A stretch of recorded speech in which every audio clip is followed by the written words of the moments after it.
우리 좌우 앞뒤에 계신 분과 이렇게 인사했으면 좋겠습니다. 행복하십니까? 행복하세요.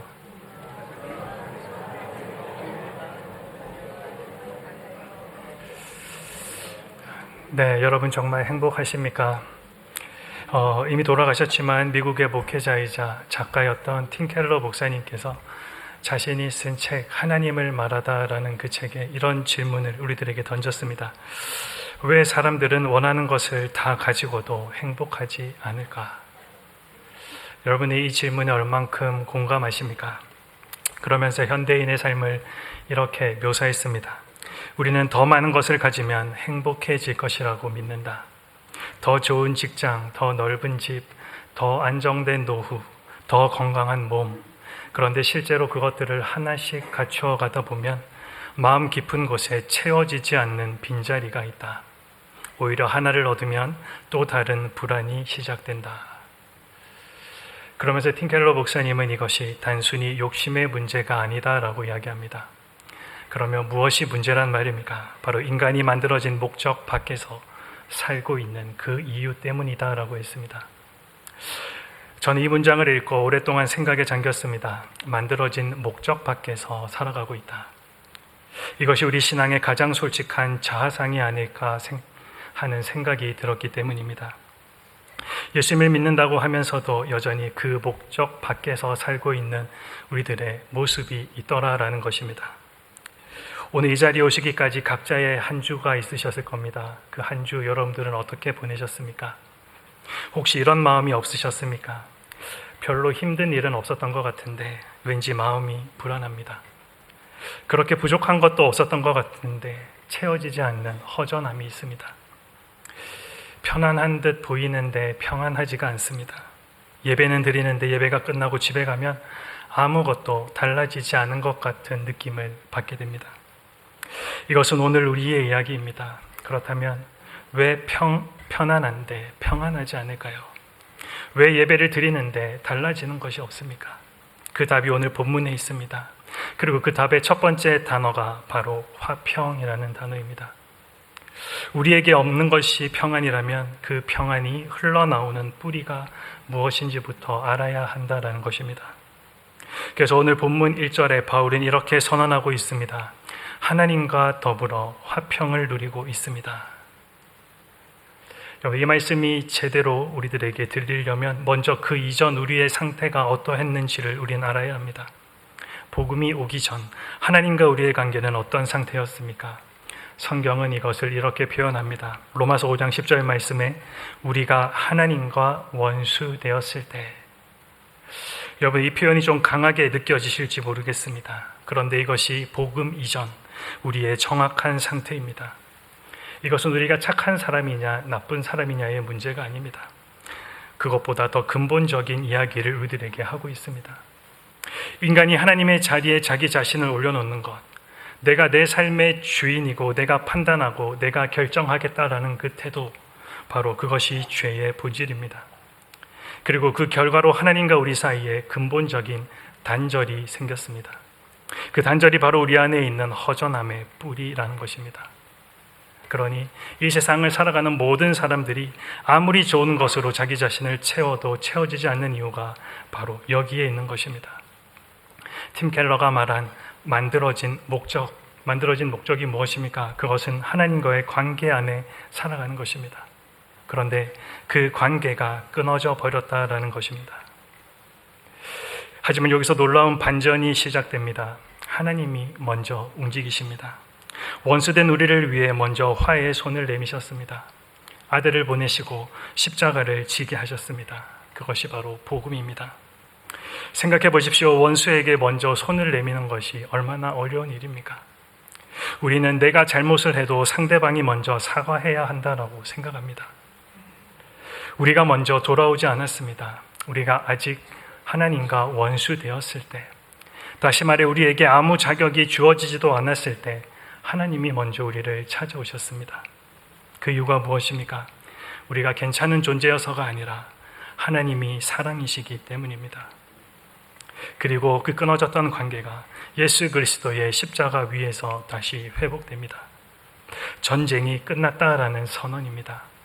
이것이 바로 하나님과의 화평입니다. 그래서 오늘 바울은 로마서 5장 1절을 이렇게 기록합니다. 그러므로 우리는 믿음으로 의롭다는 인정을 받아 우리 주 예수 그리스도로 인해 하나님과 더불어 화평을 누리고 있습니다. 화평은 우리의 결단이나 노력으로 만들어지지 않았습니다. 하나님의 아들 예수 그리스도의 십자가로 단번에 완전히 이루셨습니다. 이것을 가장 선명하게 보여주는 장면이 있습니다. 부활하신 예수님께서 제자들에게 처음으로 나타나시던 바로 그날 밤입니다. 요한복음 20장 19절에서 20절 말씀을 보시면 제자들은 문을 걸어 잠그고 두려움에 떨고 있었습니다. 스승이 십자가에서 죽는 것을 목격하고 자신들도 언제 잡힐지 모른다라는 그 공포 가운데 그들은 모여 앉아 있었습니다. 그들의 모습은 결코 편안하지 않았습니다. 오히려 두려움에 휩싸여 있었습니다. 그런데 그 자리에 누가 찾아오십니까? 부활하신 예수님이 찾아오셨습니다. 그리고 그 예수님의 첫 마디가 무엇이었습니까? 너희에게 평강이 있을지어다. 히브리어로 샬롬, 평안입니다. 그리고 이 말씀을 하시고 나서 다음과 같은 행동을 하십니다. 자신의 두 손과 옆구리를 보여주시더라라는 것입니다. 그것을 왜 보여주셨습니까? 그것이 바로 십자가의 상처입니다. 화평이 이루어졌다라는 증거입니다.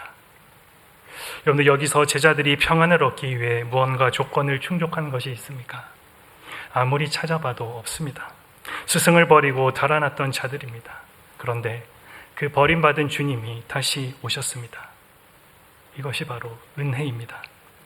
화평은 십자가로 이미 이루어진 사실입니다. 이것은 우리의 감정이나 상황, 환경과는 무관합니다. 믿음으로 예수님을 영접한 자에게 이미 주어진 사실입니다. 그렇게 이것이 오늘 내 기분, 내 상황, 내 환경과 상관없이 이 화평은 취소가 되지 않는다라는 사실입니다. 그런데 여기서 멈추면 안 됩니다. 집이 주어졌다라고 해서 그 집 안에 머물지 않으면 우리는 그 집 안의 온기를 누릴 수가 없습니다. 하나님과의 화평이 이루어졌다라는 것은 평안으로 들어가는 문이 열렸다라는 것입니다. 그 문 안으로 실제로 들어와 머물 때 비로소 평안을 우리는 경험하게 되고 평안이 우리 가운데 흘러나옵니다. 뿌리가 살아있어야 열매가 맺히는 것처럼 화평은 뿌리이고 그리고 평안은 그 열매라는 사실입니다. 그렇다면 예수님이 선언하신 그 샬롬, 평안은 과연 무엇입니까? 샬롬은 단순히 조용한 상태 또는 갈등이 없는 것을 말하지 않습니다. 완전함을 말합니다. 온전함을 이야기합니다. 관계가 제자리에 충만한 상태를 이야기합니다. 창세기에서 하나님이 천지를 창조하시고 그것을 마치시면서 보시기에 좋았더라라고 말씀하셨던 그 상태, 하나님과 인간, 그리고 인간과 인간, 그리고 인간과 피조물 사이에 아무것도 어긋난 것이 없었던 바로 그 온전한 상태가 샬롬입니다. 그런데 죄라는 것이 그 샬롬을 산산이 깨뜨렸습니다. 팀 켈러가 말한 것처럼 만들어진 목적 안에서 사는 것이 바로 무너져 버린 것입니다.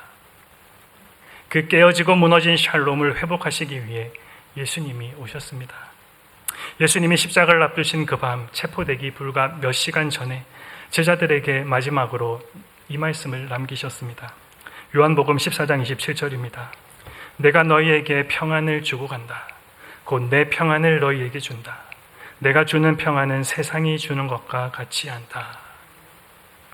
예수님의 이 말씀은 성령을 약속하시는 말씀들 가운데 등장했습니다. 예수님은 보혜사 성령이 오셔서 우리와 함께 계실 것을 약속하시면서 이 평안을 선언하셨습니다. 바울도 갈라디아서 5장 22절에 성령의 열매는 사랑과 기쁨과 화평이다라고 말했습니다. 다시 말해 평안이라는 것은 내가 더 열심히 믿어서 얻어지는 것이 아닙니다. 성령님께서 우리와 함께 계실 때 우리 안에서 이루시는 열매입니다. 이것을 기억하지 않으면 우리는 자꾸 이렇게 생각합니다. 내가 더 열심히 믿으면 평안해지겠지. 나에게 평강이 없는 이유는 내가 기도를 많이 못해서이겠지. 그러다가 열심히 해도 평안이 오지 않으면 나는 왜 이렇게 믿음이 없을까라며 스스로를 정죄하기에 이릅니다. 평안은 성령께서 주시는 선물입니다.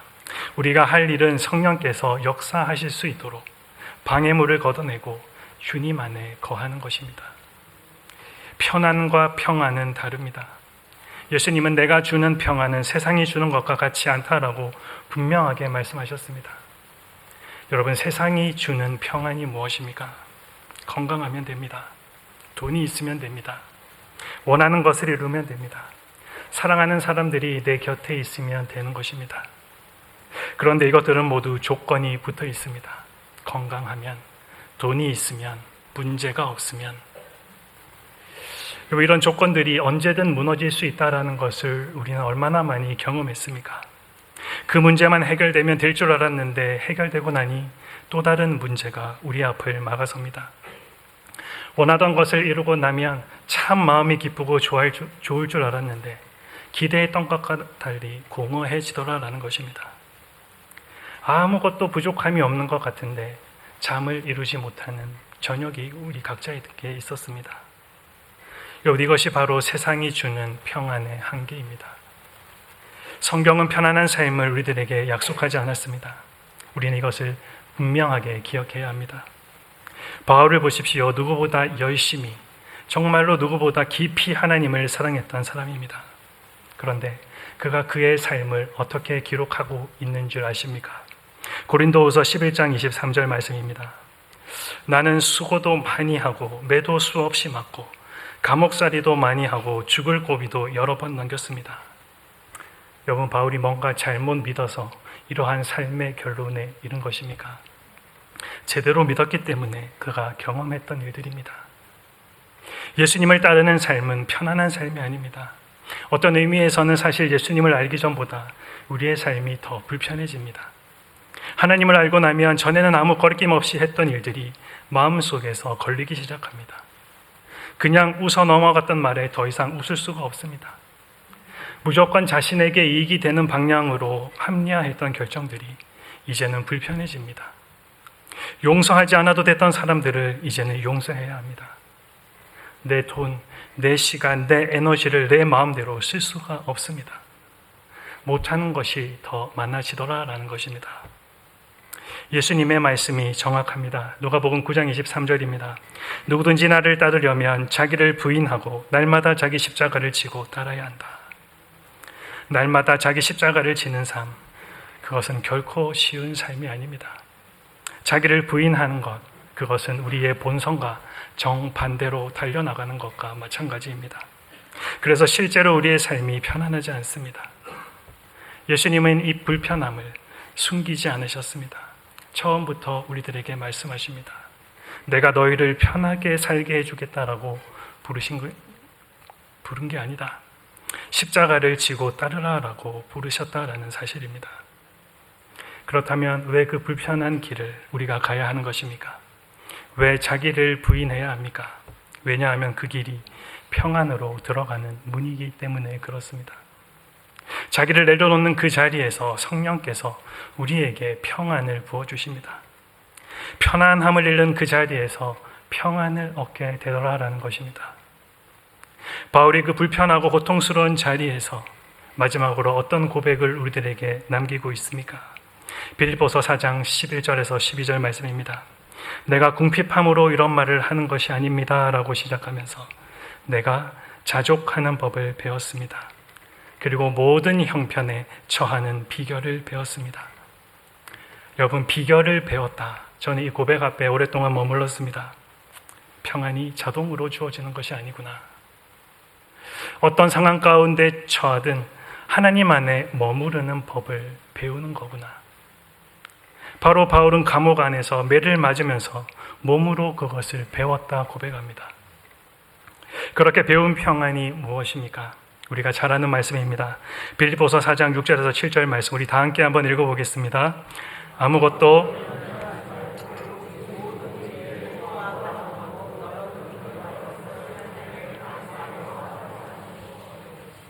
그리하면 모든 생각을 뛰어넘는 하나님의 평강이 그리스도 예수 안에서 마음과 생각을 지켜주실 것입니다. 여러분, 모든 생각을 뛰어넘는 하나님의 평강, 이성으로는 설명되지 않는 평안입니다.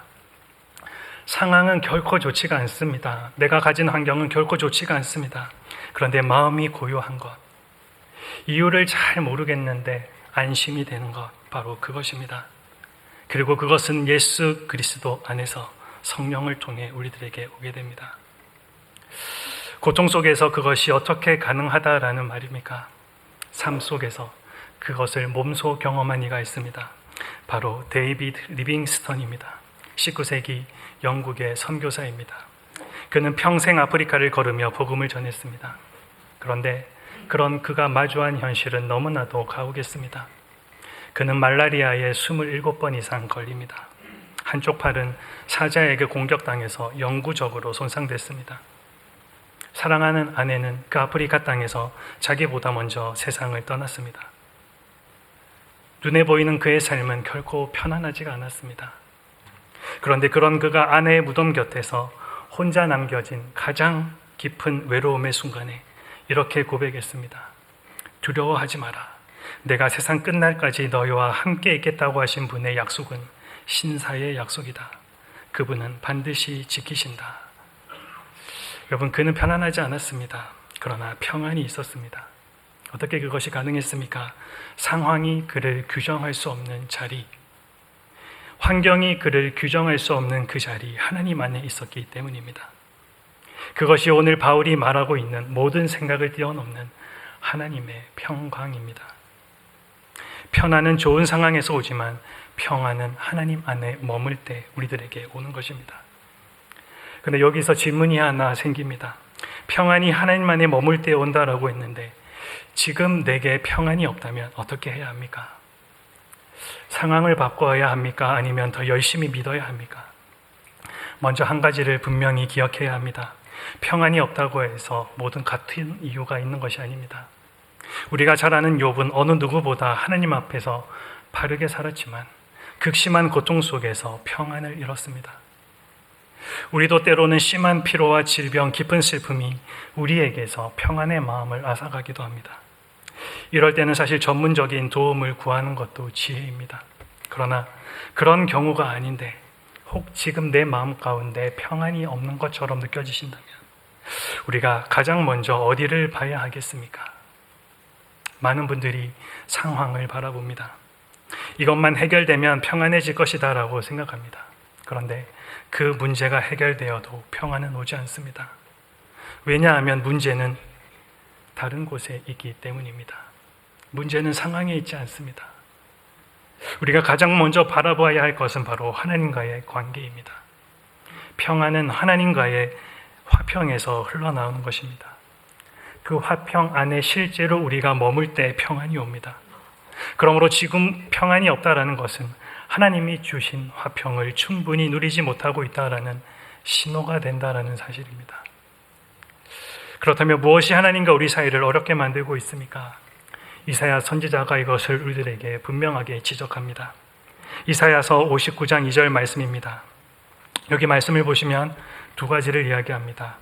너희의 죄악이 그리고 너희의 잘못이 하나님과 우리 사이를 갈라놓고 가로막고 있다.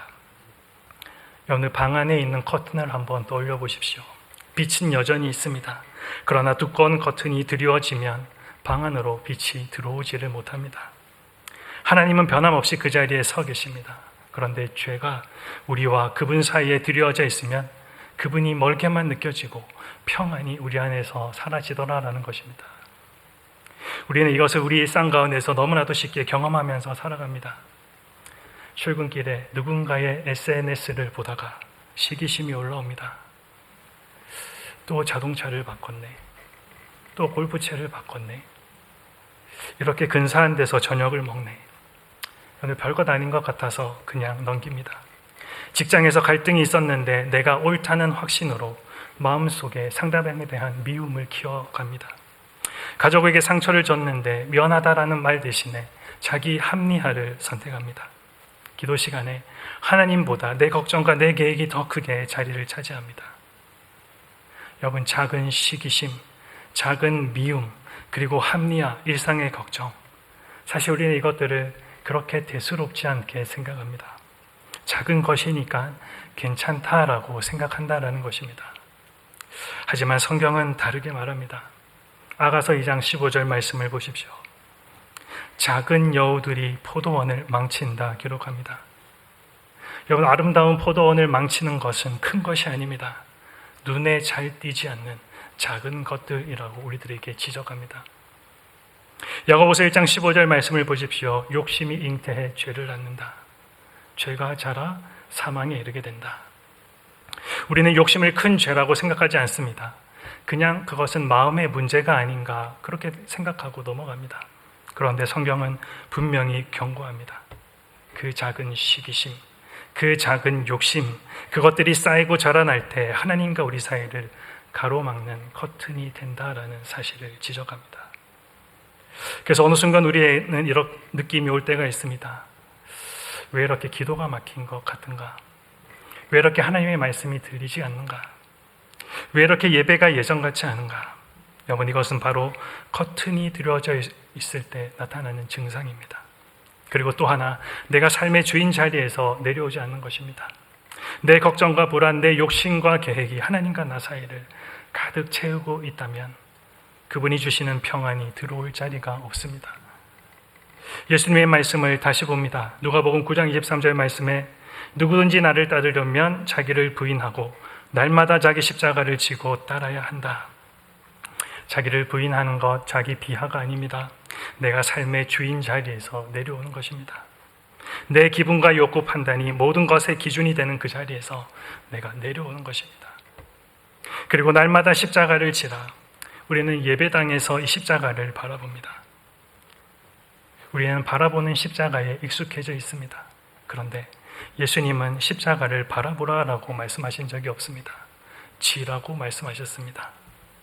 십자가는 장식이 아니라 우리가 직접 지고 가야 하는 것입니다. 바로 그 자리에서 자기를 내려놓고 주님을 따르는 그 길을 걸어갈 때 그 길 위에 평안이 흘러옵니다. 하나님과 나 사이를 막고 있던 나가 비켜서기 때문입니다. 분명히 말씀드리지만 이것은 구원을 얻기 위한 노력이 아닙니다. 그리고 우리 힘만으로 해결할 수 있는 것도 아닙니다. 자기를 부인할 수 있는 것, 죄를 고백하고 돌아올 수 있는 것, 성령께서 우리 안에서 역사하시기 때문에 가능한 일입니다. 그러므로 우리가 할 수 있는 것은 이것입니다. 주님, 오늘도 주님이 제 삶의 주인이십니다. 제 안에서 역사하여 주십시오. 여기 매일 이 고백으로 우리 자신을 여는 것, 그것이 바로 돌이킴의 시작이 된다라는 사실입니다. 그렇다면 평안을 이뤘을 때 구체적으로 어떻게 해야 하겠습니까? 요한일서 1장 9절 말씀입니다. 만일 우리가 우리의 죄를 자백하면 하나님은 신실하고 의로우신 분이시므로 우리 죄를 용서하시고 모든 불의에서 우리를 깨끗하게 해주실 것입니다.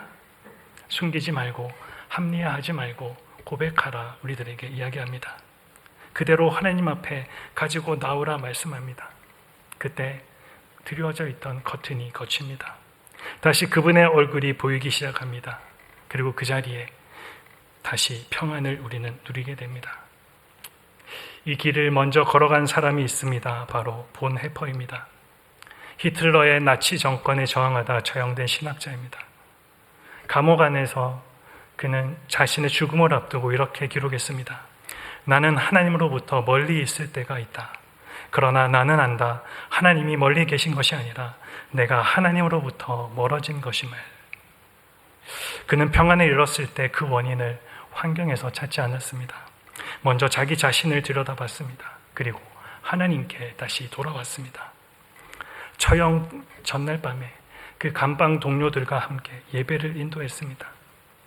그 자리를 가만히 지켜본 교도소장이 나중에 이렇게 증언합니다. 나는 그토록 평안하게 죽음을 맞이하는 사람을 본 적이 없다. 여러분, 자신에게 주어진 상황을 환경하고 그 환경을 바라보고 불평하고 불만을 표출할 수도 있었지만 자기 자신을 먼저 돌아보고 하나님과의 관계를 돌아봤을 때 그 작은 돌이킴이 죽음의 문턱 앞에서도 평안을 만들어낼 수 있었다라는 사실입니다. 그 길이 오늘 저와 여러분들에게도 열려 있습니다. 누가복음 15장에 멀리 집을 나갔다 돌아온 탕자 이야기 기억하실 것입니다. 아버지의 집을 등지고 떠났던 둘째 아들이 다시 돌아올 때 그의 발걸음이 참으로 무거웠습니다. 그런데 아버지가 그 아들을 먼저 알아보고 달려 나옵니다. 품에 안고 입을 맞추기까지 합니다. 여러분, 이것이 무엇입니까? 바로 조건 없는 용서의 표시 아니겠습니까? 그 아버지가 바로 우리 하나님이십니다. 우리가 그 하나님의 자녀라는 사실은 어떤 상황 속에서도 변함이 없습니다. 우리는 그 확신이에 다시 돌아올 수 있는 것입니다. 탕자와 같은 우리가 돌아올 때 우리 아버지 하나님은 달려 나오십니다. 그런데 오늘 바울은 여기서 멈추지 않습니다. 평안 너머를 우리들에게 소개합니다. 본문 2절 말씀입니다.